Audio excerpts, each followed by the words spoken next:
नमस्कार, आप देख रहे हैं वॉइस ऑफ एमपी और मैं हूं अब्दुल अली ईरानी।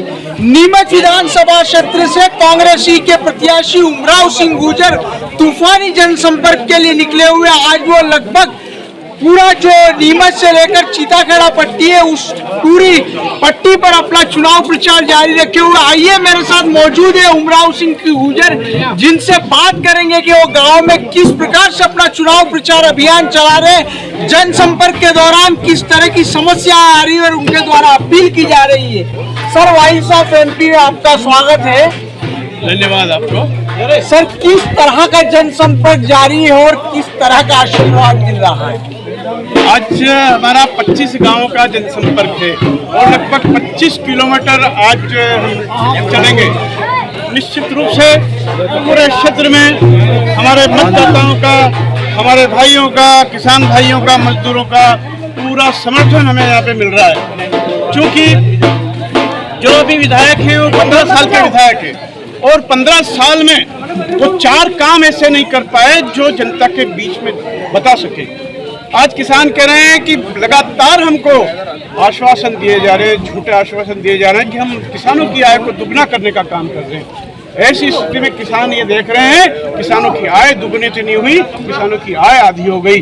भ्रष्टाचार चरम सीमा पर है, मुनाफाखोरी कर रहे हैं और जो काम हो रहे हैं निर्माण कार्य उसमें कमीशन खोरी का काम कर रहे हैं। ये कहीं पर भी ये नहीं दिख रहा है कि कोई अच्छा काम किसानों के बीच में हो रहा है। सर, आप 25 किलोमीटर पैदल चल रहे हैं, गाड़ी से सैकड़ों किलोमीटर पर डे नाप रहे हैं। किसानों की मुख्य समस्या क्या आपके सामने आ रही है? अल्प वर्षा को लेकर या अतिवृष्टि को लेकर या किस तरह की समस्या पर बात हो रही है? किसानों को उनकी फसल का उचित दाम नहीं मिल रहा है। उनको जो है पानी मिलना चाहिए, किसानों को पर्याप्त, वो नहीं मिल पा रहा है। किसानों की अगर डीपी जल जाती है तो वो डीपी समय पर नहीं मिल पाती है। किसानों को जो है बिजली पर्याप्त मिलनी चाहिए दिन में, वो पर्याप्त दिन में बिजली नहीं मिल पा रही है। और किसानों को जो है खाद मिलना चाहिए समय पर, वो नहीं मिल पा रहा है। किसानों के औजार और खाद और किसानों को उपयोग में आने वाली चीज़ें वो महंगी कर दी गई है और किसानों की फसल का मूल्य वो जो है कम कर दिया गया है इस सरकार। इस समय मुआवजे की भी जबरदस्त मांग की जा रही है, फसल बीमा की बात भी आ रही है। सर, किसान बार बार याद कर रहे हैं कि कमलनाथ जी की 15 महीने की सरकार ने बिना सर्वे के मुआवजा दिलवाया था, जबकि लगातार किसानों की फसल में, इनकी सरकार में नुकसान हो रहा है। भारतीय जनता पार्टी से विधायक हैं दिलीप सिंह जी परियार, उनने एक भी बार मांग नहीं की किसानों को मुआवजा मिलना चाहिए। और तो और जो फसल बीमे का लाभ इनको मिलना चाहिए, जो हक है इनको, जो फसल बीमे का जो है पैसा जमा कराते हैं उस बीमे राशि का भी 2 साल से लाभ नहीं मिल पाया और इस बार भी उनको जो है फसल बीमे का लाभ नहीं मिला। सर, किसान पुत्र माना जाता है आपको। अफीम किसानों को लेकर खास करके गांव में किस तरह के मुद्दे सामने आ रहे हैं? सर देखो, अफीम के किसानों को बहुत परेशानियां इस क्षेत्र में आ रही है। एनडीपीएस के एक्ट के तहत किसानों को झूठे मुकदमे में फंसाया जा रहा है। डोडा चूरा जिसमें जो है मार्फिन नहीं है, उसके बावजूद भी केंद्र सरकार और राज्य सरकार उनको राहत नहीं दे रही है और डोडा चूरे के नाम पर भी किसानों को लूटा जा रहा है। जो अफीम के पट्टे जो है वो उसके आधार पर दिए गए हैं, जिसमें जो है सीपीएस के माध्यम से, उसके कारण किसानों में आक्रोश है। जब किसान मेहनत करता है, जब अफीम की लूनी चीरनी करता है, जब अफीम जो है प्योर निकाल के सरकार को देता है, तो ये उस आधार पर क्यों नहीं पट्टे दिए जा रहे हैं? ये जो है सीपीएस पद्धति के कारण लगातार किसानों को नुकसान होता जा रहा है। कांग्रेस ने भी वचन पत्र में एक वादा किया है कि डोडा चूरा को एनडीपीएस एक्ट से बाहर किया जाएगा और आबकारी में लाया जाएगा। निश्चित रूप से हम विधानसभा में जाके पहला प्रस्ताव ये करेंगे कि डोडा चूरे को इससे एनडीपीएस एक्ट से हटाया जाए, क्योंकि केंद्र सरकार का मामला है। लेकिन हम लोग प्रस्ताव करेंगे और मांग करेंगे कि इसको हटाया जाना चाहिए, इसमें मार्फिन की मात्रा नहीं है। टर्की के जो पोस्ता आ रहा है सर, उसकी वजह से भारतीय पोस्ता दाने का मूल्य नहीं मिल पा रहा है।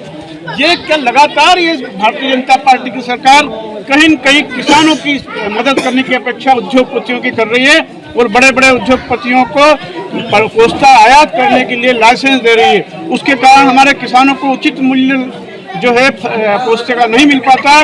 पोस्ते का कीमत लगभग दुगनी हो जाती अगर टर्की का पोस्ता आयात नहीं होता तो। सर व्यस्त समय आपका, लेकिन थोड़ा सा मौका मिला है बात कर ले शहरी क्षेत्रों की समस्याओं पर भी। तो नगर पालिका की स्थिति को देखें तो सड़कें बदहाल है, बंगला बगीचा एरिया समस्या उलझी हुई, उसको लेकर आपका क्या विजन है, आप क्या कहेंगे इस बात को लेकर? देखो, गांव के साथ शहरों में भी अनेक समस्याएं हैं, लेकिन हमारे विधायक ने वहां पर भी कुछ नहीं किया। सड़कों की स्थिति बदहाल है, गरीब मोहल्लों में वहां पर जो है सड़कें नहीं है, नालियां नहीं है, और तो और मूलभूत समस्याओं का अभाव है। जब बार बार 15 साल से ये कह रहे हैं कि हम बंगला बगीचे की समस्या को हल कर रहे हैं, जहाँ 25,000 परिवार जुड़े हुए हैं, 25,000 में से सिर्फ 1200 लोगों ने अभी तक आवेदन किया है, मतलब बंगला बगीचे की समस्या ये हल नहीं कर पाए। यहाँ पर नीमच में बार बार इनने कहा है कि अवैध कॉलोनी को वैध करने का काम कर रहे हैं। लगभग 33 से 38 कॉलोनियां अवैध हैं। 15 सालों से इनको सिर्फ आश्वासन मिल रहे हैं, घोषणाएं हो रही है, झूठे वादे कर रहे हैं, लेकिन मैदान में कहीं कोई काम नजर नहीं आ रहा। लीज नवीनीकरण जैसी समस्याएं भी उलझी हुई। लीज नवीनीकरण को जानबूझकर नगर पालिका और विधायक जी ने उलझा रखा है, ताकि जो है अगला मुद्दा ये रहे कि हम लीज नवीनीकरण करवाएंगे। लगातार झूठे वादे लोगों से कर रहे हैं। लीज नवीनीकरण करने के नाम पर उनसे अवैध वसूली की जा रही है, लेकिन सरकार में बैठे हुए लोग कोई उनकी मदद नहीं कर रहे हैं। नई मंडी अभी तक चालू नहीं हुई, पुरानी मंडी बदहाल स्थिति में है, किसानों को परेशानी आ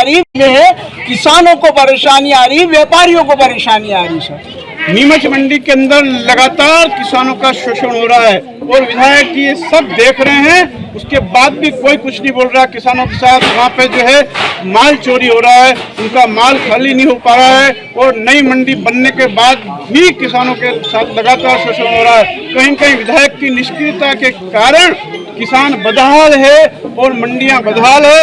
ऐसी स्थिति में लोग मन बना चुके हैं कि अब की बार नीमच में भारतीय जनता पार्टी के विधायक को बदलना है, कांग्रेस को लाना है और कमलनाथ जी की सरकार बनानी है। आपकी स्थिति, आप जब चुनाव जीतते हैं, या आप किस तरह का विजन रखेंगे इन समस्याओं से पार पाने के लिए, आप क्या करेंगे? जब मैं मंडी अध्यक्ष था तब का समय किसानों ने देखा है, हर वर्ग ने देखा है। मैं कहूँगा कि किसानों को फसल का भी उचित मूल्य मिले, ये आवाज़ हम विधानसभा में उठाएंगे। मंडियों की बदहाली न हो और मंडियों में किसानों की व्यवस्था ठीक हो और किसानों को अपना हक मिले, किसानों को अपमान नहीं हो, ऐसी व्यवस्था हम मंडियों के अंदर करेंगे। और ग्रामीण क्षेत्र में किसानों को पर्याप्त बिजली मिले और गरीब जो लोग हैं 5 हाउस-पावर तक के कनेक्शन जो है वो माफ किए जाएंगे सरकार के आदेश। सर पीछे से आवाज आ रही है कि उद्योग और रोजगार की स्थिति भी अच्छी नहीं है। ये लगातार झूठी घोषणाएं कर रहे हैं कि हम रोजगार दे रहे हैं और उद्योग स्थापित कर रहे हैं, जबकि सरकारी एक भी उद्योग नीमच में नहीं लगा है, न ही किसी को रोजगार पे लगाने का काम किया है। और तो और किसानों की जो जमीनें हैं वो बड़े लोगों को जो है लीज पर दी जा रही है, उसमें किसानों को भी शामिल करते हैं, तो कहीं कहीं वो भी उस व्यवसाय से जुड़ते।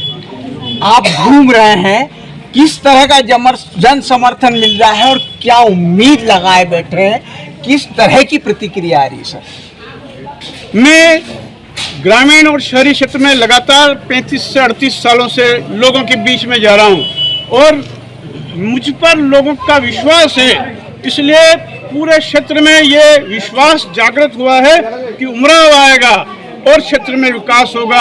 और इन झूठी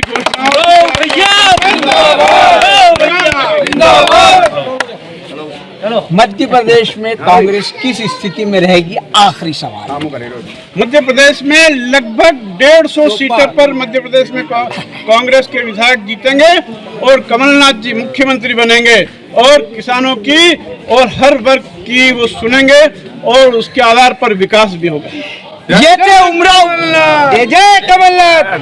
उमराव सिंह गुर्जर, जिन्होंने वर्तमान में विधानसभा क्षेत्र में घूमने के दौरान जो समस्या है उसको सामने रखा। शहर, नगर, डगर, मगरे, टप्पे में किस तरह के माहौल है इस बात को सामने रखा और इन्होंने अपना विजन भी बताया और विजन बताते हुए उन्होंने उम्मीद जताई कि जो भी आने वाला समय है उसमें जनता का उन्हें भरपूर आशीर्वाद मिलेगा। वॉइस ऑफ एमपी के लिए मेरे सहयोगी पवन राव शिंदे के साथ अब्दुल अली ईरानी।